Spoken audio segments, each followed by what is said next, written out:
नमस्कार। मेरा नाम अंकित चौधरी और मैं मैथ पढ़ाने के लिए आया हूँ। मैथ की क्लास स्टार्ट करने से पहले कुछ जर्नल बातें बता देता हूँ। 10th पास करके आए स्टूडेंट 10th पास के बाद कौन सा सब्जेक्ट लें वह उन्हीं पे डिपेंड करता है, बट फिर भी मैं मैथमेटिक्स लेने पर क्या क्या बेनिफिट होंगे वो मैं आपको अभी बता दूंगा। इसका मतलब मैथमेटिक्स लेने के क्या बेनिफिट है ये मैं आपको पहले बताऊंगा। वैसे तो सारे सब्जेक्ट सही है अपनी अपनी जगह पर, या आप लोग जानते ही हैं।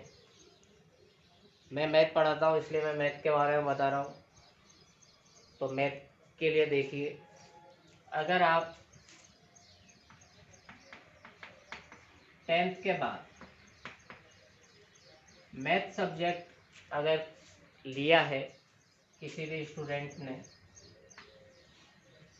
उनके लिए बता रहा हूँ केवल, तो देखना हो क्या क्या हो सकता है मैथमेटिक्स में। अगर आपने 10th के बाद मैथमेटिक्स ली है तो आफ्टर 12th के बाद आफ्टर 12th जब आप मैथमेटिक्स 12th के बाद मैथ सब्जेक्ट से 12th क्लास अगर पास कर लोगे, उसके बाद क्या है कि जनरल आप जानते ही हो कि हम इंजीनियरिंग कर सकते हैं। ठीक है, इंजीनियरिंग करके IAS IPS एंड UPSC यहाँ कहीं भी इन कंपटीशन इंजीनियरिंग करने के बाद 12th के बाद इंजीनियरिंग के बाद इनमें से कंपटीशन एग्ज़ाम का एग्ज़ाम देके कोई भी हाई पोस्ट पे जाके बैठ सकते हैं। फर्स्ट तो ये, लेकिन 12th के बाद इंजीनियरिंग करनी पड़ेगी। कितने साल की? 4 साल की मिनिमम। ज़्यादा भी लग सकते हैं, अगर आपके पेपर क्लियर नहीं हुए तो 4 से आगे भी बढ़ सकता है। या ऐसा हो सकता है कि 12th के बाद क्या कर सकते हो, BSc कर सकते हो। BSc के बाद MSc कर सकते हो, B.Ed भी कर सकते हो, फिर टीचर बन सकते हो। ये सारे ऑप्शन, ये 3 साल की होती है, ये 2 साल की होती है। यदि आप 2 साल की होने लग गए उसके बाद आप टीचर बनोगे। 12th के बाद का प्रोसेस बता रहा हूँ। अदर सब्जेक्ट अगर आपने बायो ली तो उसमें भी ऐसा ही कुछ है। इंजीनियरिंग की जगह मेडिकल हो जाएगी, वही 4 साल है। BSc वही है 3 साल, उधर भी है। या अगर कॉमर्स लेते हो तो भी यही है, CA करनी पड़ेगी, ठीक है, या BCom करनी पड़ेगी, MCom करनी पड़ेगी। ये सब कुछ वैसे ही है अदर सब्जेक्ट लेने पर भी। ठीक है, तो मैं अदर की बात नहीं कर रहा हूँ, मैं आपको पर्टिकुलर मैथ की बात करके बता रहा हूँ। इसके बाद अगर ऐसा नहीं करते हो तो एक जो सबसे बेस्ट अपॉर्चुनिटी है वो केवल मैथ में ही है, वो मैं आपको बताना चाह रहा हूँ। 12th के बाद 4 साल के बाद कितने साल बाद आप नौकरी लगोगे डिसाइड नहीं है। 12th के बाद 3 2 5 2 7 साल के बाद नौकरी लगोगे, कब लगोगे डिसाइड नहीं है। अब ओनली मैथमेटिक्स वाले स्टूडेंटों के लिए 12th के बाद क्या है कि एयरफोर्स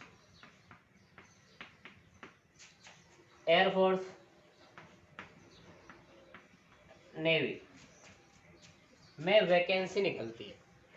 12th पास स्टूडेंटों के लिए डायरेक्ट ही वैकेंसी निकलती है, कोई पढ़ाई वढ़ाई नहीं करनी है, केवल पेपर देना है। इसके अंदर 2 टाइप की वैकेंसी निकलती है, एक्स एंड वाई ग्रुप।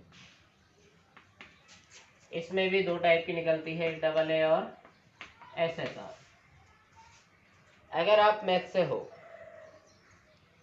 तो ये गर्ल्स एंड बॉयज दोनों के लिए है।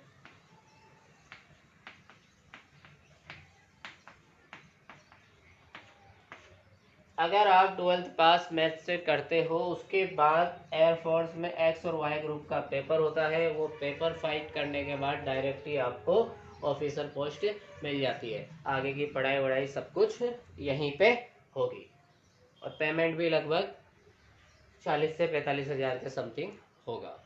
ऐसे ही इसमें AA और SSR के पेपर होंगे।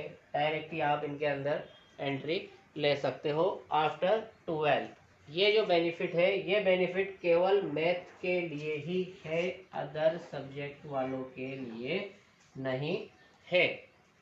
तो 12th के बाद अगर इस टाइप से प्रोसेस करना चाहते हो तो कोई दिक्कत नहीं है, लेकिन अगर किसी को अर्जेंट है कि नहीं हमें तो 12th के बाद ही जॉब करनी है या अपनी लाइफ सेट करनी है, तो फिर सबसे अच्छा ऑप्शन है 12th math. Only for science स्टूडेंटों के लिए ही है ये, वो भी मैथ के लिए। तो ये सबसे बेस्ट ऑप्शन है।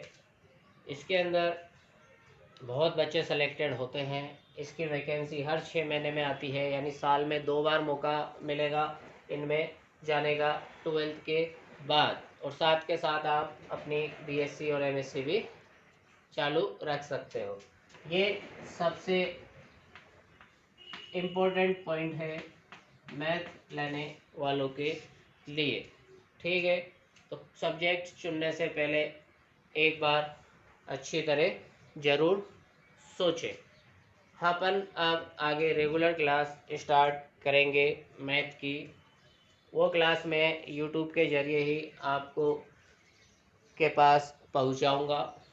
अगर उन मेरे पढ़ाए हुए क्वेश्चंस में अगर किसी को कोई प्रॉब्लम आती है तो आप मुझे पर्सनल व्हाट्सएप नंबर पर मैसेज कर सकते हैं। ठीक है, तो आपकी प्रॉब्लम सॉल्व कर दी जाएगी। धन्यवाद।